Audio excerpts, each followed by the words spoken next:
We've talked quite a bit about intelligence on this program. Some examples are we've had discussions about cognitive abilities, we've talked about behavioral economics, we've talked about the Dunning-Kruger phenomenon to the extent that it's valid. I know that now there are some recent questions about to what extent is it valid.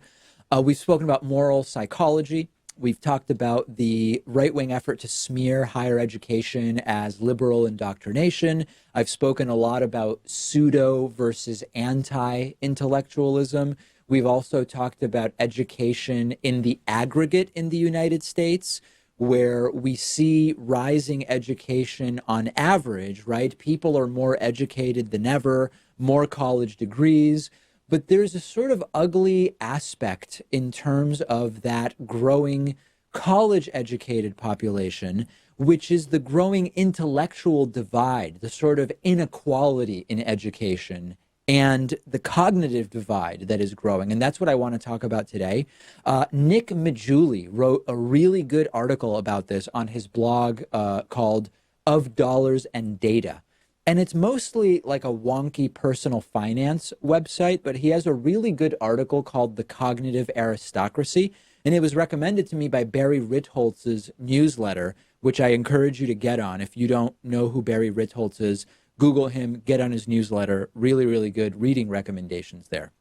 And what Nick Majuli points out is that we have a situation where on the one hand, in the United States, we have more people with college degrees than ever as a percentage of the population. On the other hand, we have academic achievement by American students in math and science and reading really lagging behind other countries and not improving either, falling further and further behind many other countries. So let's put aside for a second the questions about the value of standardized testing as a way to measure this, because I agree, standardized testing is not a great measure of total cognitive abilities, but for today we can consider it sort of a proxy to think about what's going on. What we have is a status quo where Americans are more educated than ever in total, but are lagging more and more in actual academic achievement. And one of the reasons for this is that over time, the people who are most likely to go to college are coming more and more from those with the most cognitive ability, okay? You can see that since the early 1900s, people at all cognitive levels are going to college more, but at the top, people in the 90th percentile of cognitive ability, people in the 75th percentile of cognitive ability, their college attendance has increased by significantly more than those who don't do as well on cognitive tests. Now, all sorts of things are said about IQ. Many of those things are controversial, and many of those things we've debunked because they're flat out wrong. But as I'm going to point out in the next couple of weeks in a follow-up on the race and IQ topic, there is something that IQ does really well, which is it screens out people who are seriously cognitively limited. So what we're learning more and more is that people who have IQs of 150 don't really do much better in life than people who have IQs of 120 or 105. But that when IQ is particularly low, which really just tells us that certain cognitive abilities are really lacking, that is a significant negative indicator in terms of future success.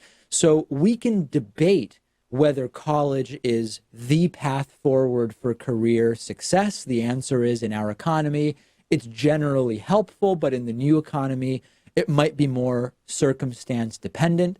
But the impact of all of this is that the workforce is increasingly divided into two groups. Well-educated professionals are seeing rising wages. Most workers are in stagnant wage jobs with little opportunity for advancement. And this is correlating with increasingly having two groups in terms of intellect as well.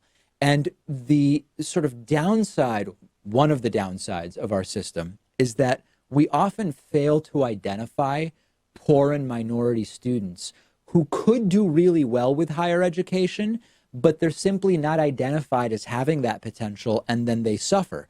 And in principle, there's no problem simply because different people have different education levels. You would expect in a world where equality of outcome is not realistically to be expected, that you're going to end up with people with different educational levels. The problem is that education is correlating with income, and income correlates with all sorts of divides in society. From a cultural perspective, the biggest problem is that ignorance and lack of education are increasingly seeing it as a badge of honor in some circles. We've talked about how on the Republican side, there is more and more demonization of higher education as liberal indoctrination. In the short term, this helps Republicans get elected because you have people who are proud of not being educated or of being anti-intellectuals, and they're overwhelmingly voting for Republicans. So in the short term, this actually has a political consequence of helping Republicans.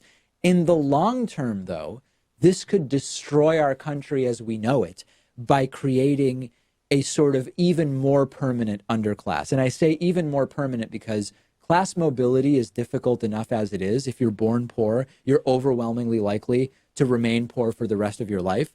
It's going to be even more difficult if this correlation between education, intellect, cognitive achievement, and income continues to grow. And the sort of partisan analysis is, yeah, a lot of these people just write off education as liberal nonsense. Too bad for them.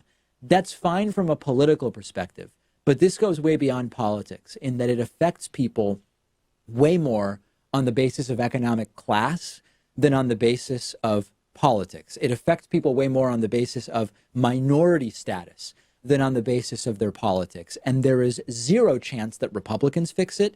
Between gutting public education and seeing college as liberal nonsense and pushing charter schools at the expense of public schools, Republicans, I mean, there is zero chance they are going to fix it. It's something that has to change, and to play politics with it is fine. It doesn't help the left, though, because of the issue that educated people tend to vote more liberally, but it's a far bigger structural problem, a sort of cognitive and intellectual underclass that is rapidly developing in the United States of America.